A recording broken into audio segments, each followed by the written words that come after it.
Welcome back to Living 808 and another edition of Living Akamai. Kay Mukaigawa joins us from the green room to help us understand all about the real estate market.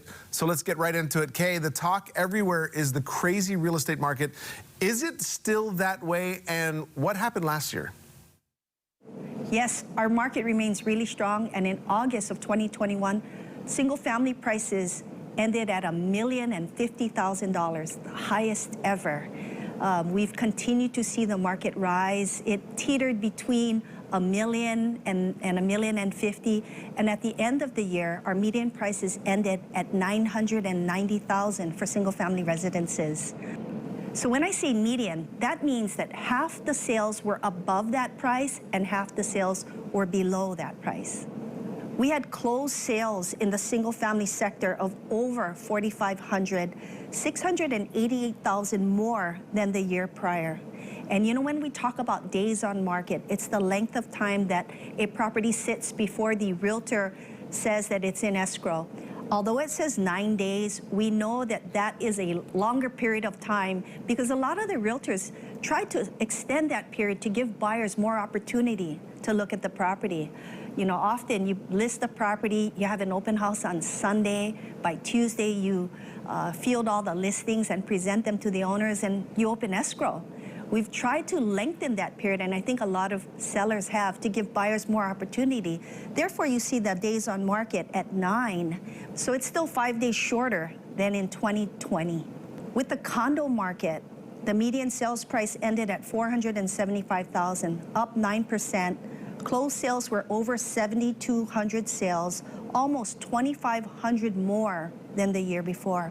And the main reason why there were more sales in the condo market is there was more inventory. There just wasn't enough single-family inventory. Therefore, the single-family market had a few less sales. The days on market in the condo area were at 12, which was about 50% less than the year prior, which was about 24 days on market. Great information, and actually really easy to understand even if you're not in the real estate business. But, you know, from the very beginning, we started talking about the 1031 exchange. What exactly happened with the investment market last year? A lot of investors sold property last year. We had a really busy market in that area. The moratorium was extended 4 times, and a lot of owners got frustrated. Seniors sold legacy property, and people were getting tired of being a landlord. You know, so we also saw a lot of 1031 tax-deferred exchanges going on. In fact, there was an 86% increase in the total volume of exchanges that went on last year. 50% increase in the total transactions in Hawaii. There's actually 46% increase overall nationally, but we're a bit higher in Hawaii. And the average transaction increased and ended at about $950,000 for 1031 exchanges. So the investment market last year remained super strong. Okay, so on the heels of that, then what's the market looking like now?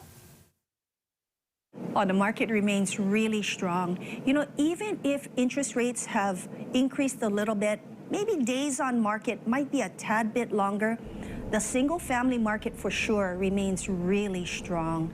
I think this work at home concept, even if COVID has lessened and the numbers are down, that concept of work at home is still there, and it doesn't look like it's going away. So I think that, and also the continued lack of inventory, has contributed to the market remaining strong. Kay, would you mind taking a second now to explain a little bit more about our housing inventory? On the single-family sector, we currently have less than a month's supply left in inventory. 6 months supply is seen as a balanced market. If there's over 6 months of supply, then we're in a buyer's market. If there's under 6 months of supply, then we're in a seller's market. So with less than a month's supply, we are definitely in a strong seller's market today. So simply put, we have a lot more demand than supply, and that's what's causing prices to remain high. Always interesting info about our current market. If our viewers have questions on this, how can they get a hold of you? So give us a call at 808-725-2000, and we'd be happy to talk about the market, what's happening right now, what happened last year, how it might affect you. If you've got investment property and you're kind of curious about things, we'd be happy to talk story. Thank you so much, Kay. We appreciate it for being with us today for another edition of Living Akamai. We look forward to having you back next time.